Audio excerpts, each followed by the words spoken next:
किए और आज देखो हमारे घर में जमाई बन करके बैठा है।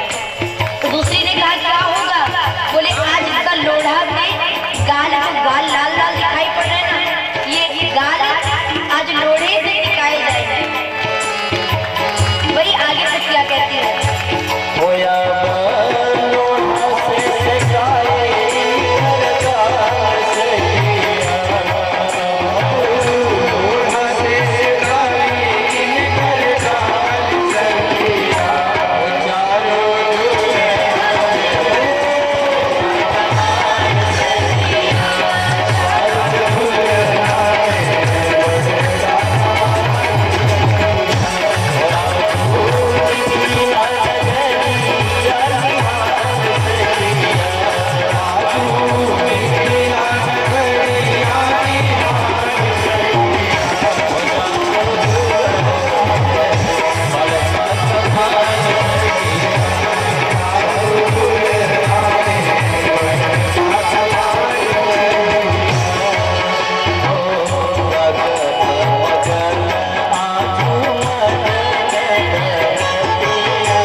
भगवान का आज भगवान चारों लोग चारों दुल्हा मंडप पे बैठे। कौन कौन चार दुल्हा है भाई?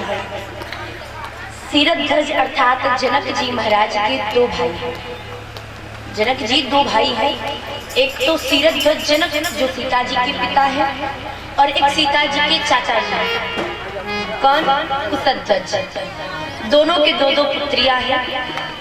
राम जी का विवाह सीता जी के साथ हुआ, भरत जी का विवाह मांडवी जी के साथ हुआ और उर्मिला जी का विवाह लक्ष्मण जी के साथ हुआ।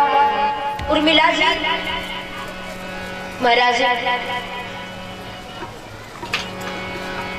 श्री जनक जी महाराज की पुत्री है मांडवी और श्रुति कीर्ति जी कुशध्वज जी की पुत्री है और शत्रुघ्न जी का विवाह श्रुति कीर्ति जी के साथ हुआ। तो इस प्रकार चारों भाइयों का विवाह जनक जी महाराज और श्री कुशध्वज जी महाराज की पुत्रियों के साथ हुआ।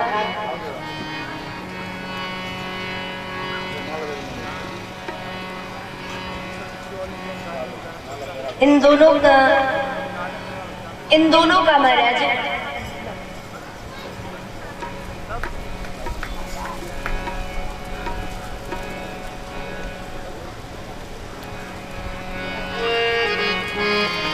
जो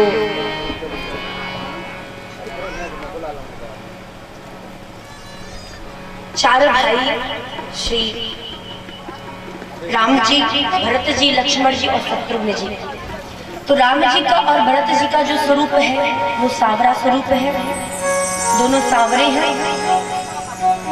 लक्ष्मण जी का तथा शत्रुघ्न जी का स्वरूप गौर वर्ण का है, दोनों गोरे हैं, तो इनके अनुरूप इनको दुल्हन भी मिली।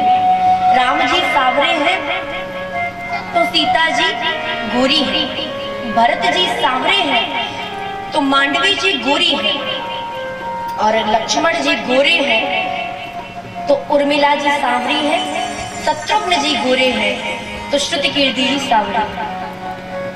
ऐसे विवाह हुआ और आज चारों मंडप के नीचे बैठे हैं। बहुत सुंदर झांकी सखियों ने गायन किया महाराज। इसके बाद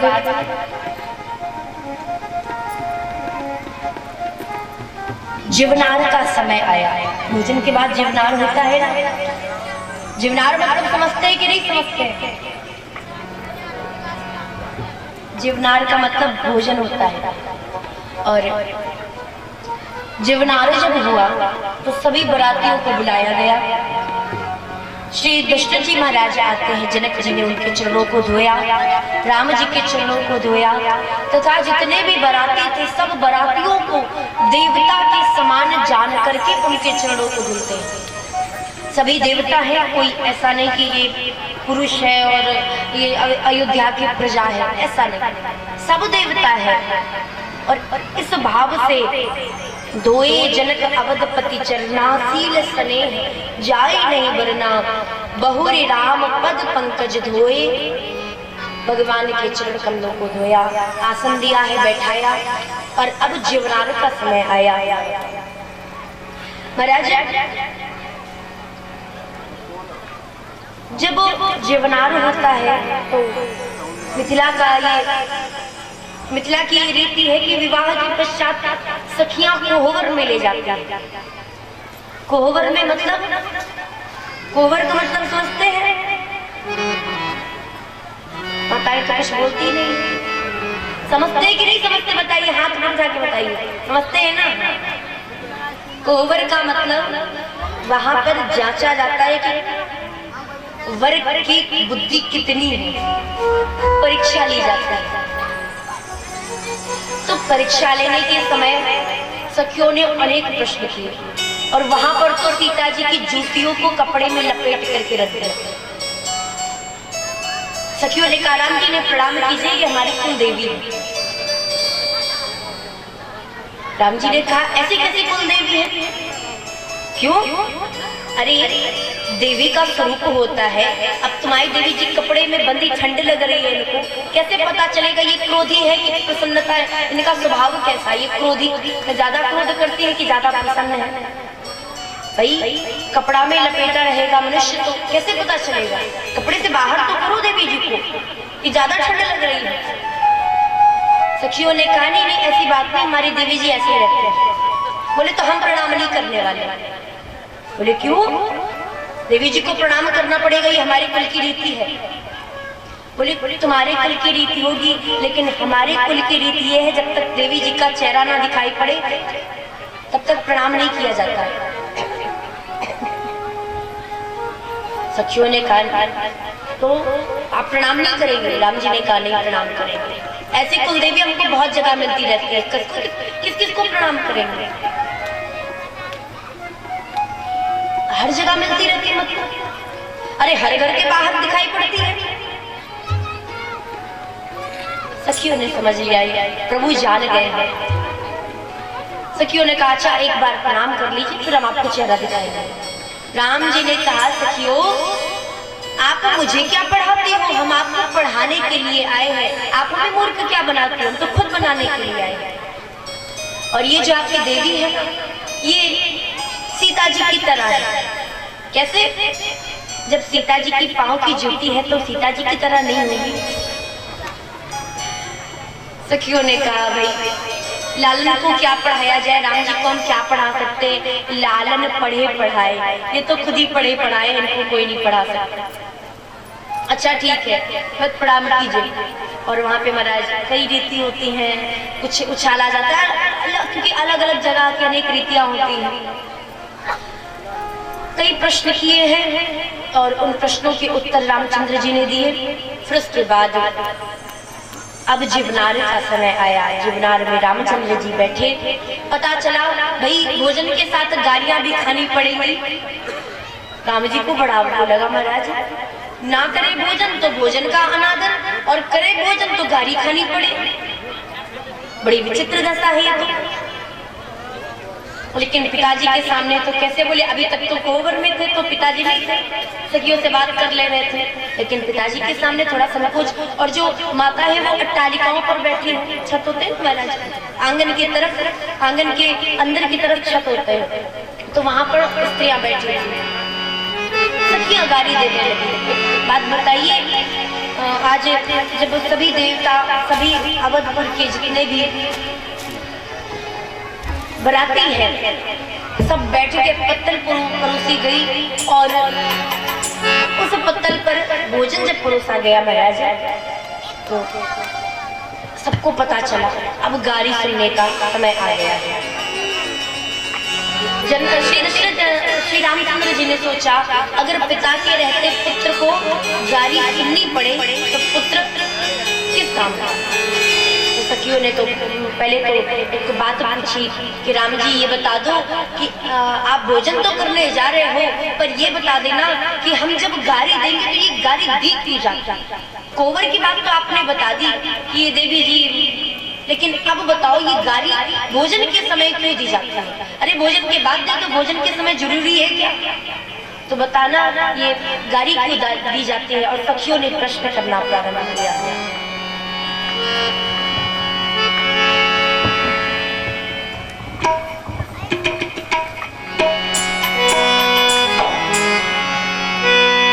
राम जी से पूछे, राम जी से पूछे जनकपुर की नारी बता भगवान। देखिए यह गाली जो है, यह पद जो है, तो हम लोग श्री अवधान से आए हैं, तो इसमें केवल अयोध्या और मिथिला का ही प्रसंग चलेगा और भाव चलेगा। तो आप सभी जिनको भी समझ में आवे और न आवे उतना ही से काम चला लेंगे आप सब। बता लोगों वाले बता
पूछूं मैं वो धनुष धारी, तोहरा से पूछूं मैं वो धनुष धारी, तोहरा से पूछूं मैं वो धनुष धारी, तोहरा से पूछूं मैं वो धनुष धारी।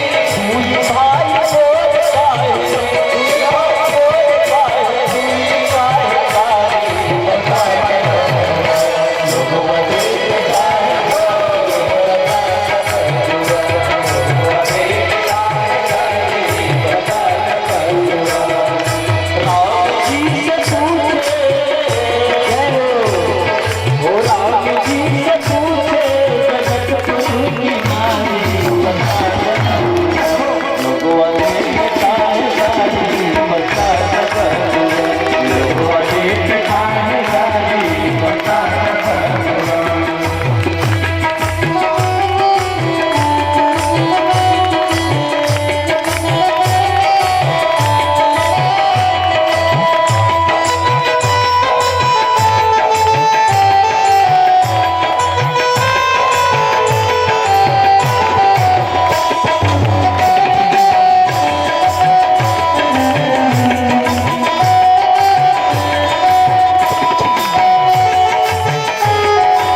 राजा दशरथ जी कैलन होशियारी, राजा दशरथ जी कैलन होशियारी, राजा दशरथ जी कैलन होशियारी।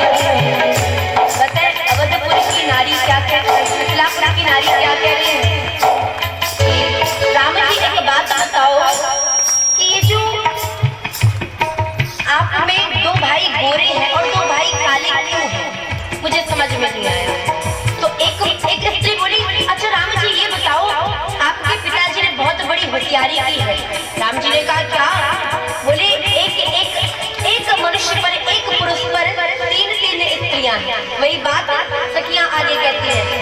ओ राजा दशरथ जी कैलन होशियारी, राजा दशरथ जी कैलन होशियारी। ओ एक तारद पर, एक मरद पर दीदी बोझारी,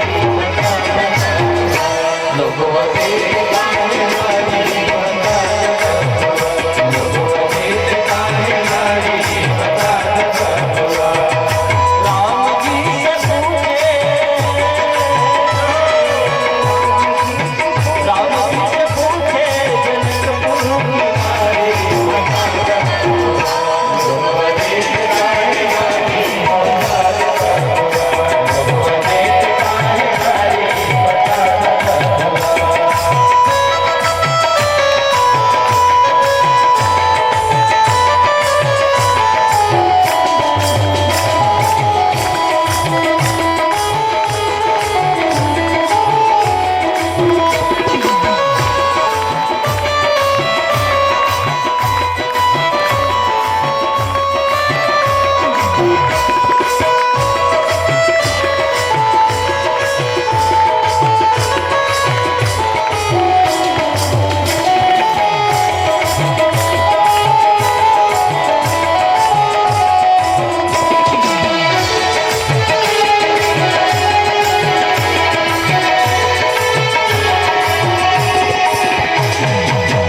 ये बुढ़ा बाबा के पागल पागल नारी, बुढ़ा बाबा के पागल पागल नारी। श्री दशरथ जी महाराज बैठे हैं भोजन के लिए और सखियां क्या कहती है कि बुढ़ऊ बाबा की पाकल पाकल दाढ़ी, पाकल पाकल समझते, सफेद सफेद दाढ़ी, पकी पकी हुई। इन बाबा की पकी पकी दाढ़ी है और है क्या विशेषता क्या है? बोले देखने में तो लकड़ी के समान लगते, पर विशेषता क्या है? बोले महाराज आगे सखियां कहती है। ये बुढ़ा बाबा के पागल पागल नारी, बुढ़ा बाबा के पागल पागल नारी। ओ देखे मैं ऊपर पागल, ऊपर पागल खाए भर खाए, लोगों के गाने वाली बता। ओ देखे मैं ऊपर पागल, देखे मैं ऊपर पागल खाए भर खाए, लोगों के गाने वाली बता।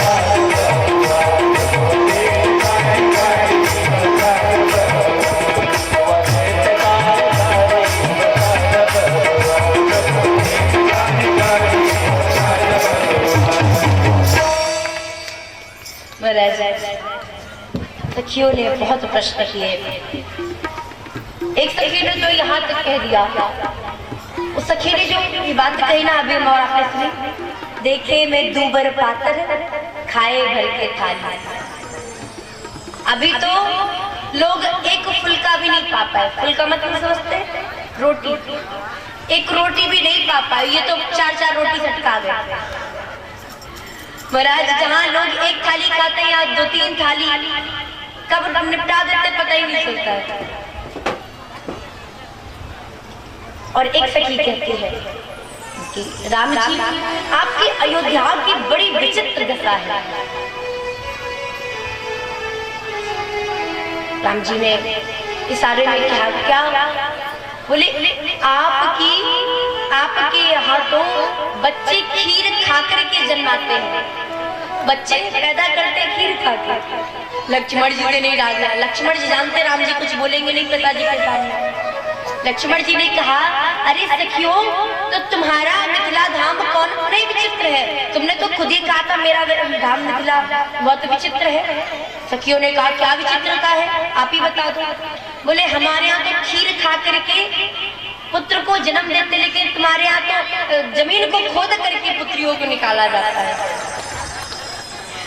महाराज इस प्रकार, क्योंकि व्यंग्यात्मक वचन है, तो विवाह में तो सब कुछ चलता है, इसलिए सखियों ने इस प्रकार निवेदन किया और उसके पश्चात फिर सखियों ने गाली देना प्रारंभ किया। छयलवा को पहुनवा को रसिक बर को दैहो चुन चुन के गारी, पहुनवा को दैहो चुन चुन के गारी।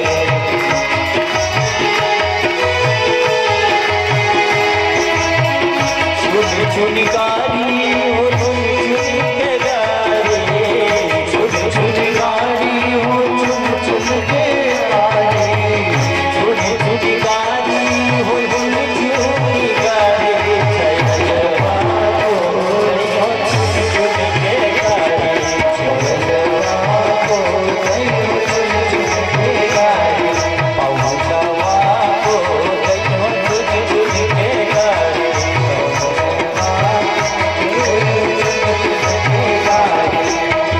अति सुकुमारी राजकुमारी, अति सुकुमारी राजकुमारी, अति सुकुमारी राजकुमारी, अति सुकुमारी राजकुमारी। सदा बहिनी तुम्हारे छयलवा को दैहो चुन चुन के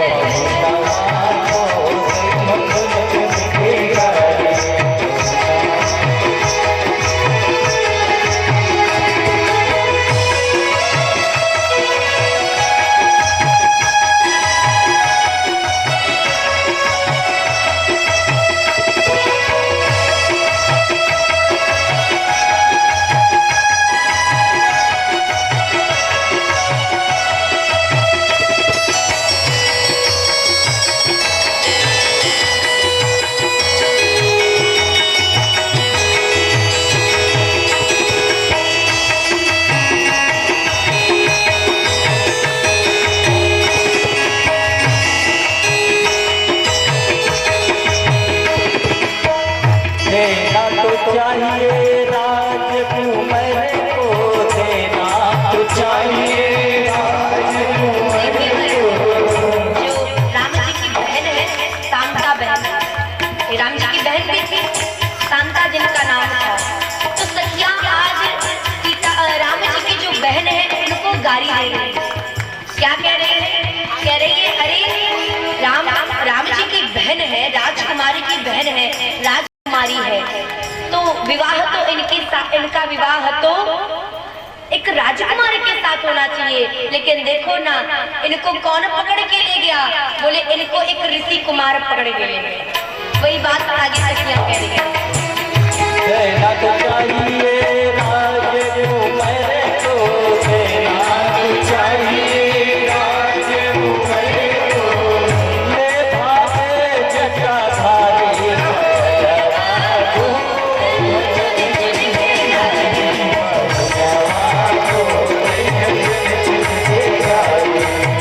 चुन चुन गारी हो चुन चुन के गारी, चुन चुन गारी हो चुन चुन के गारी।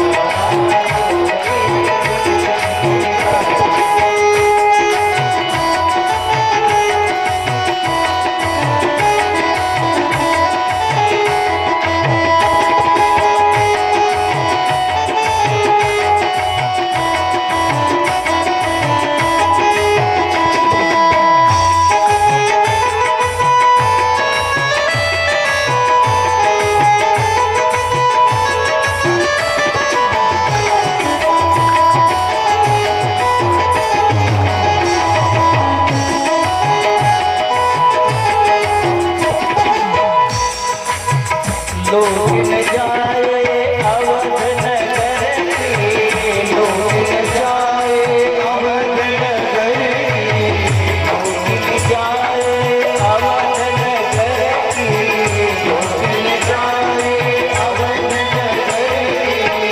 सिकरी कन्या वारे जयलवा चले, सिकरी कन्या वारे जयलवा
बोलिए दुल्हा सरकार की महाराज।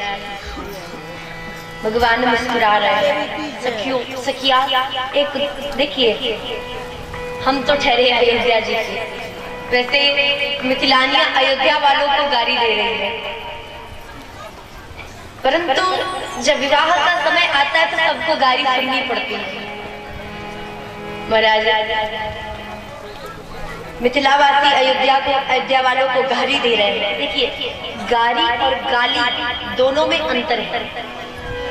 गारी जो होता है, एक बार ब्रह्मा जी ने अमृत और विष को लेकर के, क्योंकि विष और अमृत दोनों गाढ़े गाढ़े होते हैं, पतले पानी दूध की तरह नहीं होते, गाढ़े होते हैं। तो ये गाढ़े थे, ब्रह्मा जी ने दोनों को हाथ में बंद किया, और जब हाथ में बंद किया, जैसे आम होता है महाराज, उसको गारेंगे आप तो उससे हाथ से रस निकलेगा, उसी प्रकार अमृत और विष को जब उन्होंने गारा तो अमृत को गारने से गारी निकली और विष को गारने से गाली निकली। गारी विवाह में दी जाती है और गाली लड़ाई में दी जाती है। अमी गारी गारे गरल, गरल और अमी अमृत और गरल विष को गारा ब्रह्मा जी ने। तो महाराज इस प्रकार गारी देना शुरू किया। फिर एक गारी दी, एक सखी दूसरी सखी से कहने लगी, अरे सखी जानती हो अयोध्या मिथिला में बहुत बड़ा एक आश्चर्य हुआ है। राज की बात तो सुनो सजनी, मिथिला में भयो एक कौतुक भारी। कौन सा कौतुक हो गया? बोले अरे पूछो मत। नहीं नहीं बता दो। सखी ने कहा, अरे यहाँ जो तुम्हें दो दिखाई पड़ रहा है ना, दो गोरे और दो सांवरे, ये खीर खा करके जन्म लेते हैं। ऐसी विचित्रता है इनके अवध में। और इनकी मैया देखो तो, मैया कितनी गोरी, और ये दोनों कारे कारे है, तो सांवरे लेकिन कह रही है कारे कारे निकल आए। और जब दशरथ जी का नाम लेकर के गारी देना सखियों ने प्रारंभ किया, तो उस समय में भगवान ने सोचा, अगर पुत्र के रहते पिता को गारी सुननी पड़े, इतनी कितना विचित्र लगेगा। अरे पुत्र ही वो कैसा जो जिसके पुत्र के रहते पिता को दो चार बातें सुननी पड़े, और यहाँ तो भोजन करने के साथ साथ भोजन भी करो और गाली भी खाओ। बड़ी विचित्र दशा है। तो रामचंद्र जी जब पहले खूब गाली दे दी सखियों ने, और उसके बाद जब दशरथ जी का नाम लेना चाहा तो भगवान ने तिरछी नजर से ऊपर की ओर देख लिया, तो भूल गई मिथिलेश को नाम अरुदेन लगी, भूल गई अवधेश को नाम अरुदेन लगी, मिथिलेश को गारी अवधेश का नाम भूल गई, और अपने जनक जी महाराज को ही गाली सुनाना प्रारंभ कर दिया। महाराज इस प्रकार गारी का पहले तो खूब गाली सुनाई। राम जी की छटा ही कुछ ऐसे है जिनको देख लेते हैं वो अपना सब कुछ भूल जाता है। जनक जी को जब गाली दिया तो सखी ने कहा, रे क्या कह रही हो तुम, ये महाराज को गाली क्यों दे रही हो? बोले क्या करे, ये जो बड़ा वाला दूल्हा है ये देख लेता है तो सब दिमाग से उतर जाता है, फिर यही बुद्धि में घुस जाता है, इसलिए कुछ समझ में नहीं आता क्या कहे क्या ना कहे। इस प्रकार गारी दी। और जो देवता लोग है ना महाराज, देवता भी बराती का रूप धारण कर। मिथिला में तो ऐसा कहा जाता है जितने भी कुंवारे राजकुमारी गए थे वहां पर, मिथिला अयोध्या वासी जितने भी मिथिला में गए थे, कोई भी कुंवारा रहकर के नहीं आया, सबका मिथिला में ब्याह हो गया। सबको एक एक दुल्हन मिल गई जिसका ब्याह नहीं हुआ था। और देवता लोग आज बैठे हैं बराती का रूप धारण करके अपनी देवियों के साथ। देवियां सीता जी की तरफ है, कोई किसी को पहचानता नहीं, लेकिन इतना प्यारे है लोगों में मानो सबसे बड़े सगे संबंधी तो यही है हमारे। सखिया आज देवता लोग जब बैठे थे तो एक देव ने कहा, भैया भोजन करते करते भैया भोजन कैसा लग रहा है? बोल भोजन तो अच्छा लग रहा है। तो तीसरा देव तीसरे देव बोले, ये बताओ गारी कैसी लग रही है? बोले गारी तो भोजन से और ज्यादा अच्छी है। किसी ने कहा क्यों? अरे अभी तक गारी नहीं खाई थी ना, आज गारी भी खाने को मिल रही इसलिए। गरज है किशोरी जो हमें आप ही से, न मतलब हमें जगत के गरज है किशोरी हमें आप ही से, न मतलब हमें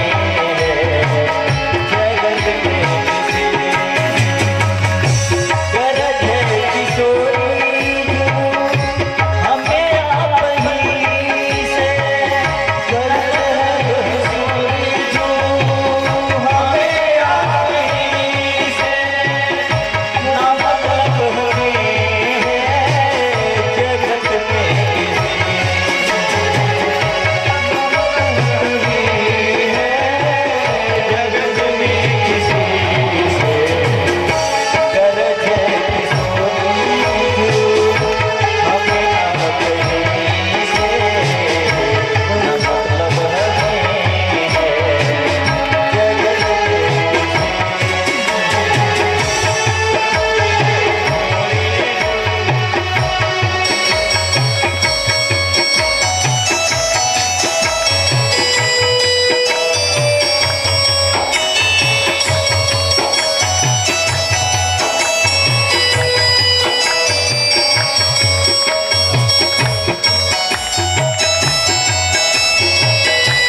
महाराज समय सुहावनी गार विराजा हसत राव सुनी सहित समाजा।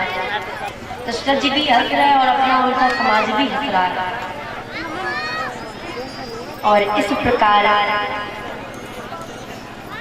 यहाँ पर महाराज नियम है कि जब कोई अतिथि आते हैं तो जब चलने लगते हैं तो उनको लौंग इलायची सौंफ कुछ सुपारी दिया जाता है। वैसे मिथिला में भी मिथिला में भी ये रीति है, रिवाज है कि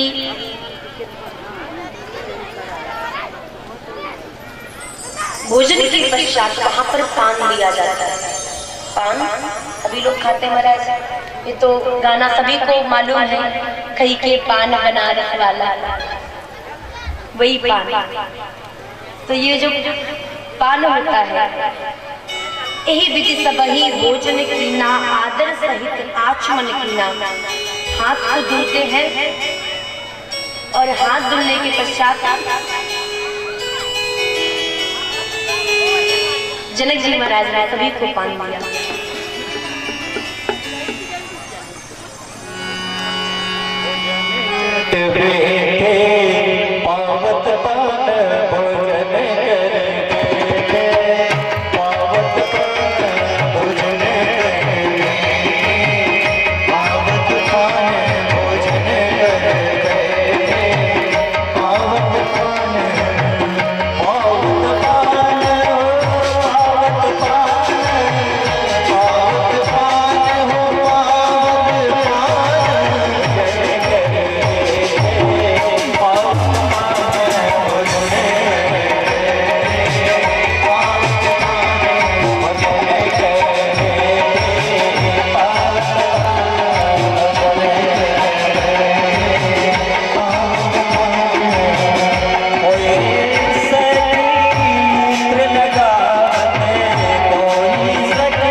दशरथ सहित समाज जनवासी गवने मुदित सकल भूप सिरताज। महाराज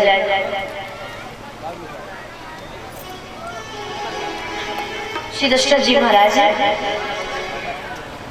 इस प्रकार जनवासी में चले गए। नित नूतन मंगलपुर माही निमिष सरिस दिन जामिनी जाहि। वो स्वामी जी कहते हैं दिन निमिष की तरह चला जाता है। निमिष कैसा? जब हम और आप अपनी पलक को ऊपर उठाते हैं, नीचे गिराते हैं, उसमें जितना समय लगता है, एक बार पलक को झपकने में जितना समय लगता है उसे कहते हैं निमिष। और निमिष इसलिए भी कहते हैं क्योंकि इसमें जनक जी के जो पूर्वज हैं निमि जी, इन्होंने वरदान मांगा था कि जब मेरा शरीर छूटे मेरी आत्मा सबके नेत्र में निवास करे और जो लोगों के मन में दुख सुख हो मेरे द्वारा बाहर निकले। तो जब हम ज्यादा प्रसन्न रहते तो भी अश्रु आ जाते हैं और जब ज्यादा दुखी रहते तो भी अश्रु आ जाते हैं। तो हमारी आंखों में निमि जी महाराज बैठ रहे हैं। तो जब भी आंसू आते हैं तो वे आंसू पहले निमि जी तक जाते हैं, उसके बाद फिर नीचे गिरते हैं। तो निमि जी के वास करने से वह निमिष कहलाया। तो निमिष सरिस दिन जामिनी जाहि, निमिष के समान दिन और रात चला जाता है, किसी को कुछ पता नहीं चलता। और महाराज इस प्रकार गोस्वामी जी महाराज कहते हैं कि रोज दशरथ जी महाराज विदा मांगते, महाराज अब विदाई कीजिए। लेकिन जनक जी महाराज कहते महाराज आज प्रतिप्रदा है, आज मत जाइए, फिर कल चले जाइए। फिर कहते महाराज आज चतुर्थी है, अभी नहीं, थोड़े दिन बाद। तो इस प्रकार करते करते महाराज कई संत ऐसा कहते हैं 6 महीने बीत गए, और 6 महीने बीते तो एक दिन की बात है जो स्वामी जी कहते हैं,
दिन उठी पिता अवधपति मांगा। सुबह उठ करके भगवान श्री दशरथ जी महाराज जनक जी से प्रार्थना करते हैं, महाराज आज विदाई कर दीजिए, विदाई कर दीजिए। लेकिन विदाई किसको अच्छी लगती है? विदाई श्री जनक जी महाराज करना नहीं चाहते, सोचते थोड़े दिन और रुक जाए, थोड़े दिन और रुक जाए। और अब इनके भाव को सतानंद जी, वशिष्ठ जी और विश्वामित्र जी समझ गए। वो जनक जी को समझाने के लिए उनके कक्ष में जाते हैं और समझाते हैं, अब आप दशरथ जी को विदा कर दीजिए, कब तक ऐसे ही रोते रहेंगे, रोके रहेंगे, और जब तक विदा नहीं करेंगे एक ना एक दिन तो विदा करना पड़ेगा। और वहां पर भी कोई राजकाज को संभालने वाला नहीं है, अवधपुर में कोई है नहीं, तो इसलिए आप उनको विदा कर दीजिए, विदाई दे दीजिए। जनक जी महाराज ने पूछा, अब तीनों लोग कह रहे हैं तो अब तो निश्चित है विदाई करनी ही पड़ेगी। श्री जनक जी महाराज विदाई की सामग्री को एकत्रित करते हैं और अब विदाई का समय आया। विदाई सीताराम श्री संतोष जी रघुवंशी जी जो है एक विदाई का पद आप सभी को सुनाएंगे। आप आसन पर पधारें।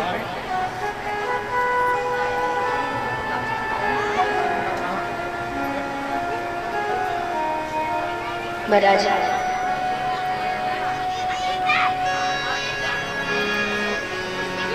श्री जनक जी महाराज विदाई के लिए खूब दहेज की सामान एकत्रित करते हैं।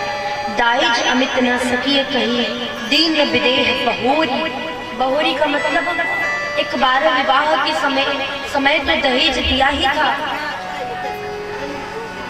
परंतु अब पुनः दहेज का सामान एकत्रित करते हैं और सामान को एकत्रित करके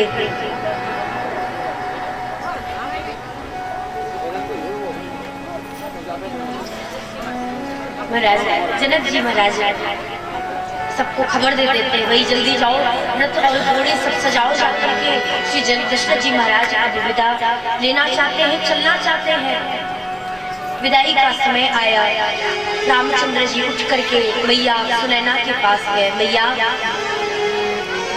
मैया मैया से कुछ कह पाते कि माँ सुनैना ने देखा, राम अरे अभी तक तुम नहाए नहीं, आओ चलो मैं तुमको नहला देती हूँ। मैया सुनैना ने उपटन लगा करके और रामचंद्र जी को सुंदर इत्र के जल में नहलाया, सुंदर सुंदर वस्त्र दिए। भगवान वस्त्र को धारण करते हैं और भगवान के मुख चंद्र को देख देख कर मैया कह रही है कि अब विदाई का समय ना आए। कितना सुंदर समय है। राम बहुत सारी बातें कर रही है, लेकिन अभी राम जी कुछ कह नहीं पाए। तब तक किसी ने कहा, मैया राम जी कुछ कहने आए थे, पूछो तो क्या कह रहे हैं। भैया ने कहा हाँ हाँ राम, बताओ क्या कहने आए थे तुम, कुछ कारण था? राम जी ने कहा भैया कुछ नहीं, अब आपकी इच्छा, अगर आपका आदेश हो तो अब हमें आज्ञा दे। और अयोध्या सुनी है, सब लोग चलना चाहते हैं, पिताजी ने भी सामान एकत्रित कर दिया है, अब तो आप आज्ञा दे दो। माँ सुनैना ने सुना तो पृथ्वी पर गिर पड़ी। राम तुम मेरे नेत्रों से अलग होगे, मैं कैसे जीवित रहूंगी?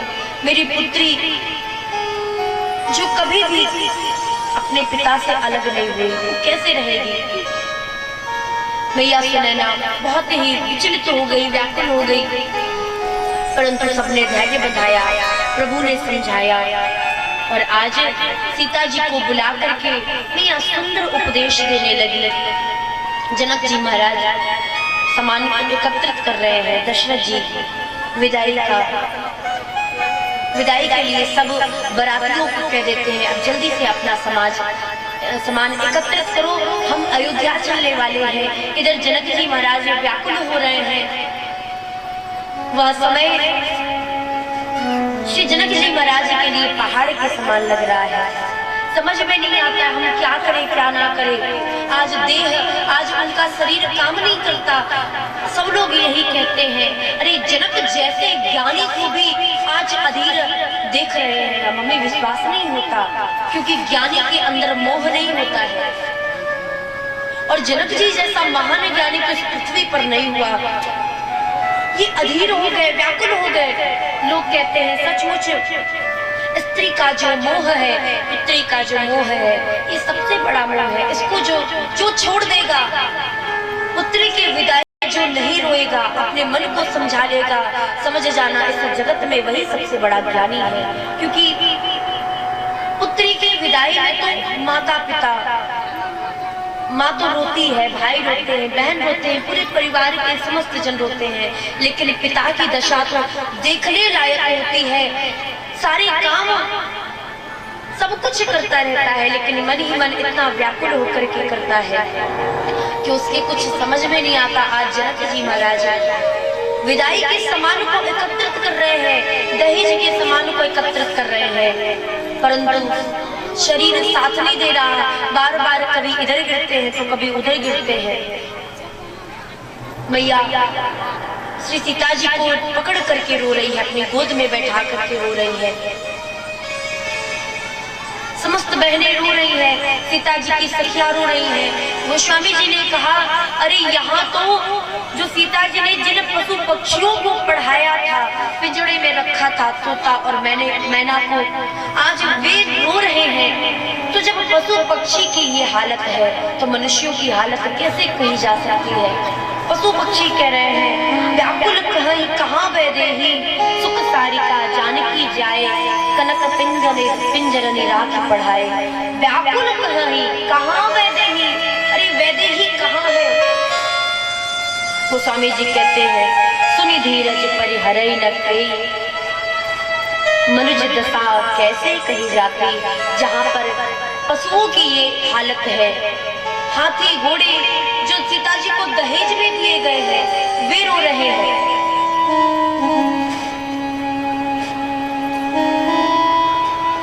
समस्त नारियां श्री सुनैना जी को घेरे खड़ी है, कोई पंखा झल रही है, कोई मैया को समझा रही है। सुनैना रानी, अरे पुत्री को तो एक दिन जाना ही पड़ता है, आज नहीं तो कल। वो तो पराया धन होती है। लोग कहते हैं कि स्त्री पराया धन है, लेकिन हम कहते हैं वो पराया धन नहीं है, वो तो अपना धन है, जो हमारे यहाँ आकर के हमारी लक्ष्मी को बढ़ाती है, हमारा नाम बढ़ाती है, और हमारे नाम को बढ़ा करके अपने असली घर को चली जाती है। वो पराया धन नहीं है, वो तो कुछ दिन के लिए बस आकर के। लोग कहते हैं पुत्री केवल दुख देती है, लेकिन जब पुत्र काम नहीं आता, जब आशा पिता लगाता है कि मेरा पुत्र नाम रोशन करेगा, तब पुत्री नाम कर जाती है। लोग सोचते हैं कि मेरी सेवा मेरा पुत्र करेगा, लेकिन हर समय सेवा के लिए पुत्री उपस्थित रहती है। लोग कहते हैं कि पिता मेरे लिए सब कुछ, मेरे लिए पुत्र सब कुछ करेगा, परंतु जब पुत्री कर जाती है तो लोगों के मन में, लोगों की आंखों में आंसू आ जाते हैं। आशा जिससे लगाई उसने तो निराशा दी, परंतु जिससे कोई आशा ही ना थी वो नाम करके चली गई, वो सेवा करके चली गई। आज मैया सुनैना व्याकुल है, रो रही है, प्रार्थना करती है कि हे विधाता, हे ब्रह्मा, तूने पुत्रियों को बनाया ही क्यों? दुख देने के लिए, पिता के लिए सबसे बड़ा। उस समय चाहे वो कितना ही प्रतिष्ठित व्यक्ति क्यों ना हो, अगर उसके घर पुत्री हो गई तो उसको झुकना ही पड़ता है। आज जनक जी महाराज जैसे ज्ञानी, जिनको अपने ज्ञान का बहुत, क्योंकि जिसके अंदर ज्ञान होता है उसके अंदर विनम्रता नहीं होती है, लेकिन जनक जी महाराज विनम्र भी हैं, ज्ञानी भी हैं। आज सीता जी को बार बार हृदय से लगा रहे हैं और पुत्री पुत्री कह करके व्याकुल होकर के कभी इधर जाते हैं कभी उधर जाते हैं। सीता जी की सखिया जो है, वे सखिया सीता जी को हृदय से लगाती हैं। आज दशरथ जी महाराज दरवाजे पर आ गए और जब दरवाजे पर आए हैं तो जनक जी महाराज परम व्याकुल। मैया सुनैना ने उपदेश दिया, पुत्री अब अपने ससुराल में जाकर के अपने सास ससुर की सेवा करना, क्योंकि स्त्री का धर्म है वो अपने सास ससुर की सेवा करे। मैया बार बार सीता जी को हृदय से लगाती है, सीता जी को विदाई दे रही है, परंतु सीता जी भी जाना चाह रही है, परंतु एक मोह, एक दूर जो परिवार वालों के साथ सीता जी की जुड़ी है। यद्यपि वो जगत की माता है, परंतु आज अधीर हो गई और जनक जी महाराज के प्रेम के कारण जनक जी को हृदय से लगाया।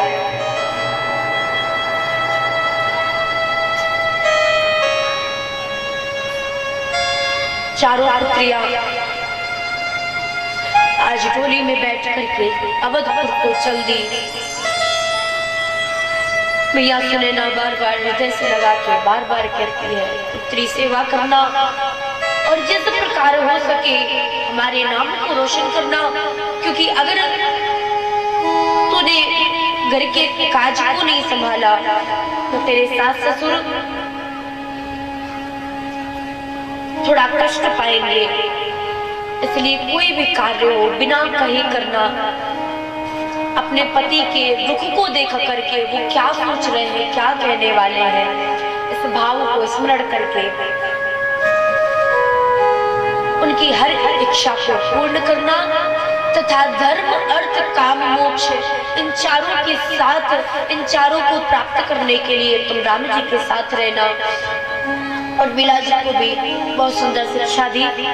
मैया सुनैना अब राम जी को और सीता जी को विदा करती है। सीता जी डोली में बैठी और चल दी। बहुत सुंदर। समस्त सखियां व्याकुल है, परंतु क्या करें, विदाई का तो समय ही कुछ ऐसा है। उस समय तो सबके नेत्रों में अश्रु आ जाते हैं। आज मैया श्री सीता जी परम व्याकुल। और आइए माँ अयोध्या को जा रही है, विदाई का समय है। आइए हमारे संतोष जी है, एक सुंदर विदाई का गीत गाएंगे हम और आप उनकी आवाज में इसको श्रवण करते हैं।